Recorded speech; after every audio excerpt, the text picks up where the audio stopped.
नमस्कार माताओं और बहनों। लड्डू गोपाल की कृपा हमेशा आप पर और आपके परिवार पर बनी रहे। आज की वीडियो बेहद खास और ज्ञानवर्धक होने वाली है, क्योंकि हम आपको बताएंगे कि जन्माष्टमी के दिन कुछ ऐसे शुभ योग बन रहे हैं जो आपके जीवन में सुख समृद्धि लाने में मददगार हो सकते हैं। यदि आप अपनी हर मनोकामना पूरी करना चाहते हैं, तो आपको जानना चाहिए कि अगर आप जन्माष्टमी के दिन या जन्माष्टमी से एक दिन पहले कुछ विशेष वस्तुएं अपने घर लाते हैं, तो मां लक्ष्मी की कृपा से आपके भाग्य के सितारे चमक उठेंगे। आपकी हर परेशानी हमेशा के लिए समाप्त हो जाएगी। आप सभी से निवेदन है कि इस वीडियो को पूरा देखें, क्योंकि हम आपको बताएंगे कि किस प्रकार के शुभ संयोग बन रहे हैं जो इस जन्माष्टमी को विशेष और चमत्कारी बना देंगे। पहले हम जानेंगे कि जन्माष्टमी इस बार कितनी तारीख को मनाई जाएगी और कौन से शुभ योग बन रहे हैं, जिन्हें जानकर आपको बहुत लाभ होगा। इसके बाद हम चर्चा करेंगे कि कौन सी वस्तुएं हैं जिन्हें अगर आप जन्माष्टमी के दिन अपने घर लाते हैं, तो आपकी हर मनोकामना 24 घंटे के अंदर पूरी हो जाएगी और आपके घर की धन की कमी या किसी भी समस्या का समाधान हो जाएगा। जन्माष्टमी इस बार 26 अगस्त सोमवार के दिन मनाई जाएगी। इस बार जन्माष्टमी पर जयंती योग का शुभ संयोग बन रहा है। इस अवसर पर सबसे शुभ मुहूर्त में पूजा अर्चना करने से भगवान कृष्ण की विशेष कृपा प्राप्त हो सकती है। जन्माष्टमी भाद्रपद मास की कृष्ण पक्ष की अष्टमी तिथि को मनाई जाती है। भगवान विष्णु के 8वें अवतार भगवान कृष्ण का जन्म इसी दिन हुआ था।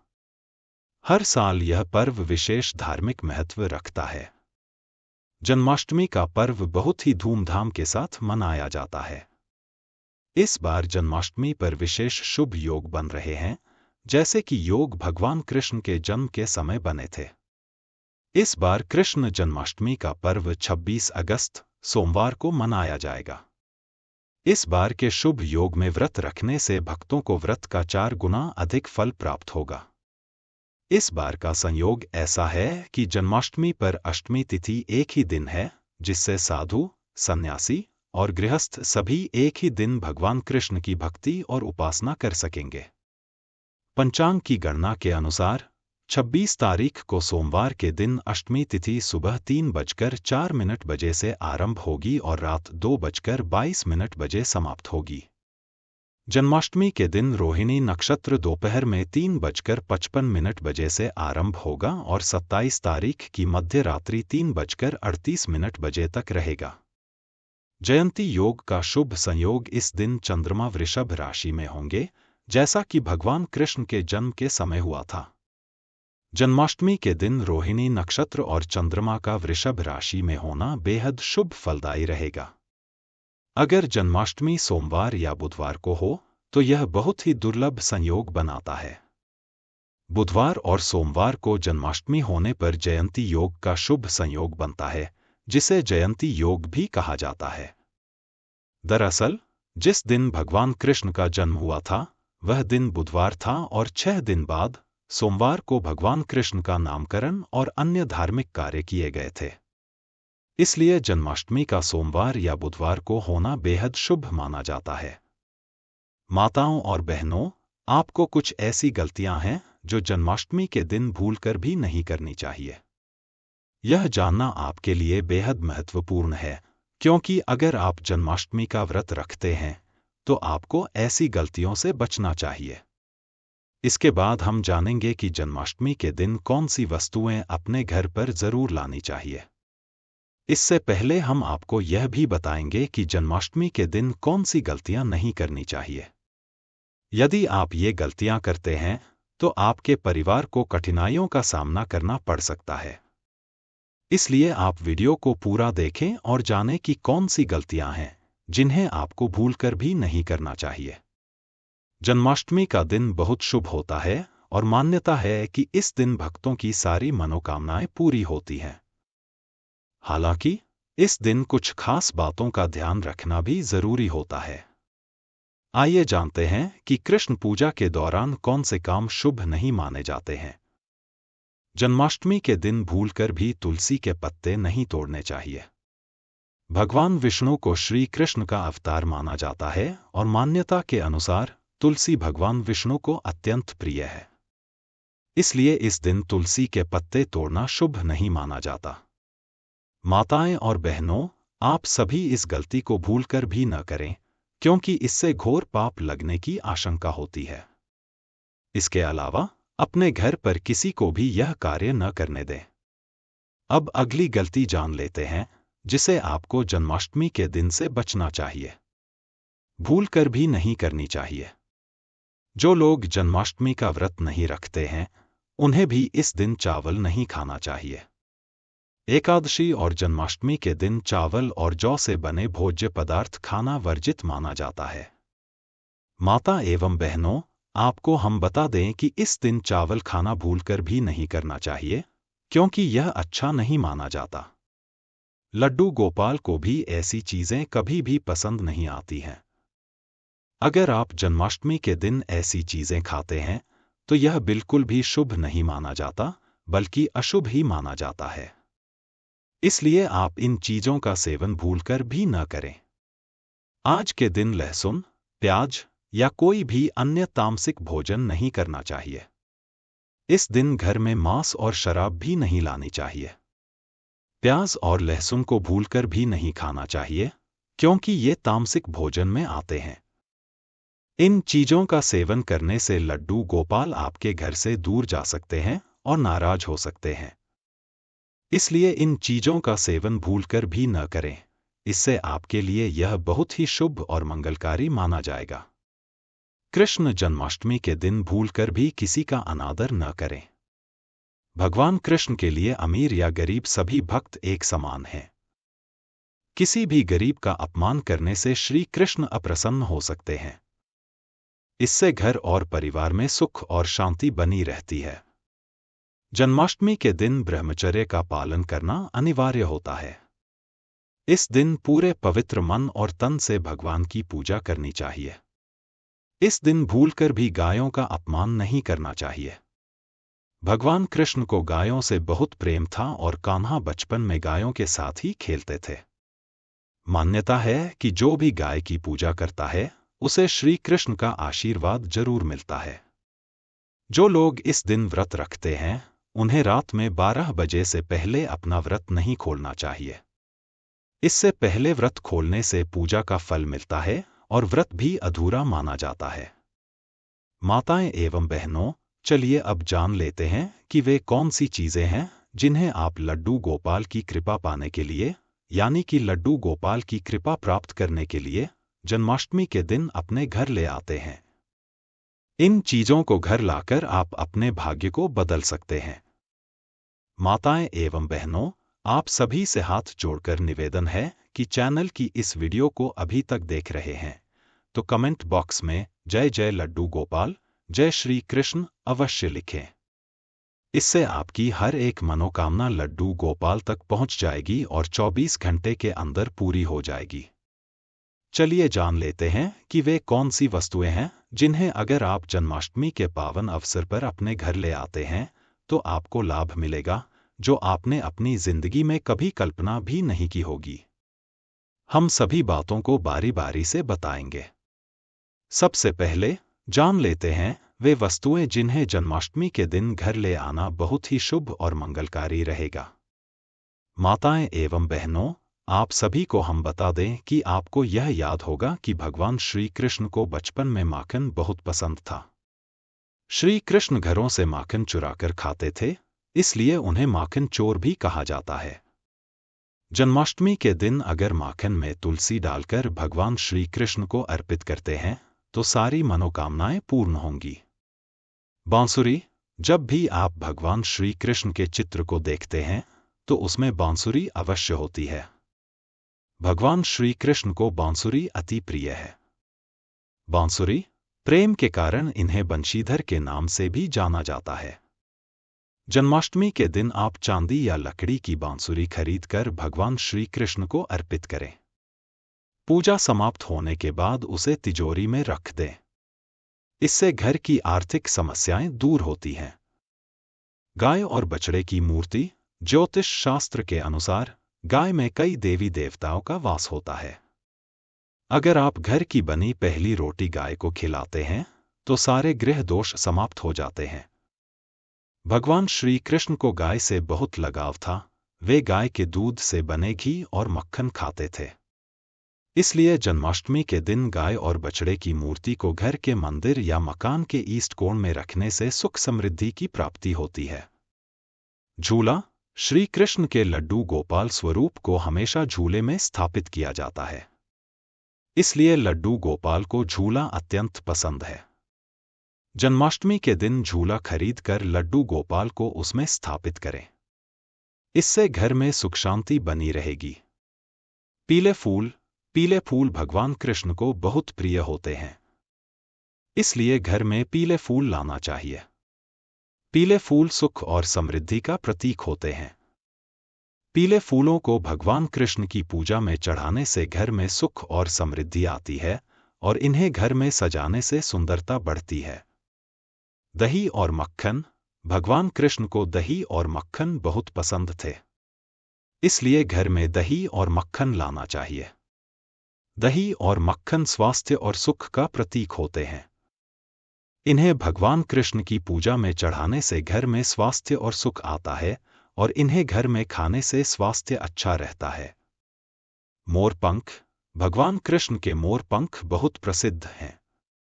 इसलिए घर में मोरपंख लाना चाहिए। मोरपंख सौंदर्य और सुख का प्रतीक होते हैं। इन्हें भगवान कृष्ण की पूजा में चढ़ाने से घर में सौंदर्य और सुख आता है और इन्हें घर में सजाने से सुंदरता बढ़ती है। बांसुरी। भगवान कृष्ण बांसुरी बजाने में माहिर थे। इसलिए घर में बांसुरी लाना चाहिए। बांसुरी संगीत और सुख का प्रतीक होती है। बांसुरी को भगवान कृष्ण की पूजा में चढ़ाने से घर में संगीत और सुख आता है और इसे घर में बजाने से संगीत का माहौल बनता है। पीले वस्त्र। भगवान कृष्ण को पीले वस्त्र बहुत पसंद थे। इसलिए घर में पीले वस्त्र लाना चाहिए। पीले वस्त्र सुख और समृद्धि का प्रतीक होते हैं। इन्हें भगवान कृष्ण की पूजा में चढ़ाने से घर में सुख और समृद्धि आती है और इन्हें पहनने से घर की सुंदरता बढ़ती है। फूलों की माला। भगवान कृष्ण को फूलों की माला बहुत पसंद थी। इसलिए घर में फूलों की माला लानी चाहिए। फूलों की माला सुख और सौंदर्य का प्रतीक होती है। इसे भगवान कृष्ण की पूजा में चढ़ाने से घर में सुख और सौंदर्य आता है और इसे घर में सजाने से सुंदरता बढ़ती है। धार्मिक पुस्तकें। भगवान कृष्ण के बारे में धार्मिक पुस्तकें घर में लानी चाहिए, जैसे कि भगवद गीता और श्रीमद् भागवती। धार्मिक पुस्तकें ज्ञान और सुख का प्रतीक होती हैं। इन्हें पढ़ने से घर में ज्ञान और सुख आता है। पूजा की थाली। पूजा की थाली घर में लानी चाहिए, जिसमें भगवान कृष्ण की पूजा की जा सके। पूजा की थाली सुख और समृद्धि का प्रतीक होती है। इसे घर में सजाने से सुंदरता बढ़ती है। दीपक। दीपक घर में लाना चाहिए, जो भगवान कृष्ण की पूजा में उपयोग किया जा सके। दीपक सुख और सौंदर्य का प्रतीक होता है। इसे घर में जलाने से सुख और सौंदर्य आता है। अगरबत्ती। अगरबत्ती घर में लानी चाहिए, जो भगवान कृष्ण की पूजा में उपयोग की जा सके।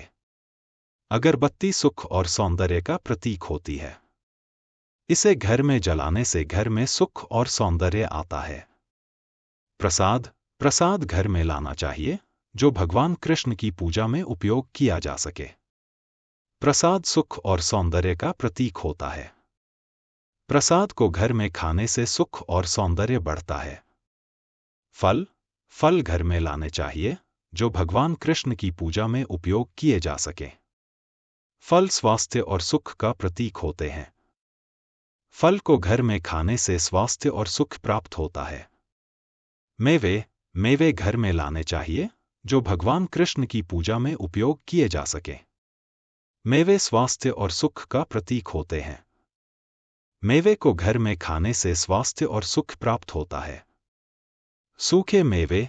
सूखे मेवे घर में लाने चाहिए, जो भगवान कृष्ण की पूजा में उपयोग किए जा सके। सूखे मेवे स्वास्थ्य और सुख का प्रतीक होते हैं। सूखे मेवे को घर में खाने से स्वास्थ्य और सुख प्राप्त होता है। चंदन घर में लाना चाहिए, जो भगवान कृष्ण की पूजा में उपयोग किया जा सके। चंदन सुख और सौंदर्य का प्रतीक होता है। चंदन को घर में लगाने से सुख और सौंदर्य आता है। कुट्टू की खिचड़ी पौष्टिक होने के साथ साथ स्वादिष्ट भी होती है।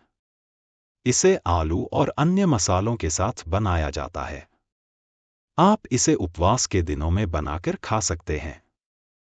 कुट्टू की रोटी या कुट्टू की पूरी भी बनाई जा सकती है। मखाने, आप मखाने की खीर बनाकर खा सकते हैं। यह भी व्रत में खाने के लिए उत्तम होती है। मखानों में लौ, कैल्शियम और फास्फोरस उच्च मात्रा में होते हैं, जिससे आपके शरीर को जरूरी पोषक तत्व प्राप्त होते हैं और आपका पेट भी भरा रहता है। यह खाने में भी स्वादिष्ट लगती है। इसमें चीनी की मात्रा आप अपनी आवश्यकता अनुसार डाल सकते हैं। फलों का सेवन पूरे वर्ष लाभदायक होता है। फलों से आपको जरूरी ऊर्जा मिलती है। व्रत में फल खाए जा सकते हैं। आप अपने पसंद के फलों से फ्रूट चाट भी बना सकते हैं।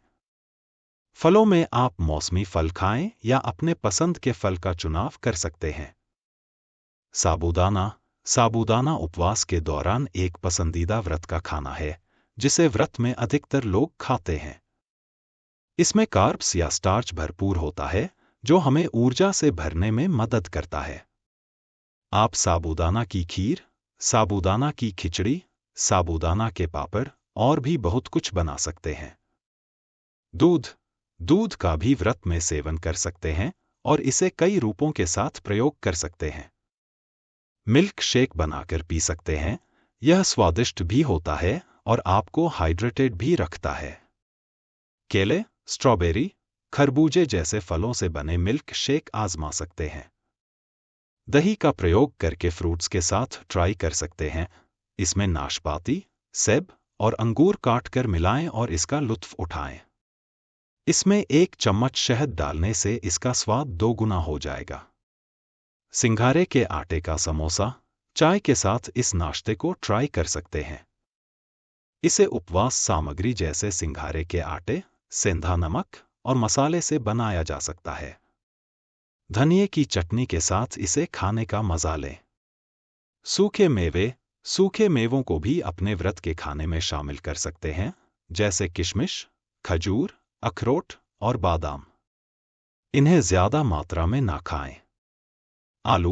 व्रत में आलू एक बेहतरीन आहार है, क्योंकि इसे कई तरह से पकाया जा सकता है, जैसे आलू की सब्जी, खट्टे मीठे आलू मूंगफली के दाने। यह उपवास करने वालों के लिए एकदम सही है। नारियल का आटा, नारियल और नारियल का दूध आपके उपवास की अच्छी सामग्री हो सकते हैं। नारियल का उपयोग विभिन्न व्यंजन और मिठाइयाँ बनाने में किया जा सकता है।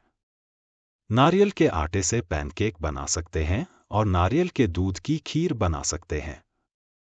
केला अखरोट लस्सी, यह बहुत ही स्वादिष्ट और पौष्टिक पेय है, जो आपको दिन भर ऊर्जावान बनाए रखेगी।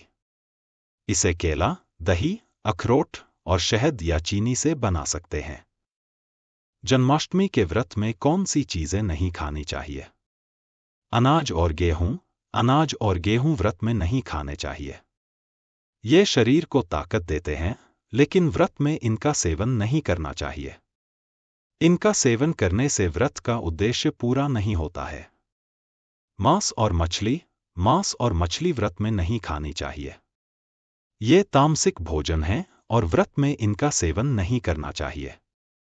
इनका सेवन करने से व्रत का उद्देश्य पूरा नहीं होता है। प्याज और लहसुन व्रत में नहीं खाने चाहिए। ये तामसिक भोजन है और व्रत में इनका सेवन नहीं करना चाहिए। इनका सेवन करने से व्रत का उद्देश्य पूरा नहीं होता है। तामसिक भोजन व्रत में नहीं खाना चाहिए। तामसिक भोजन शरीर को उत्तेजित करता है और व्रत के उद्देश्य को पूरा नहीं करता है।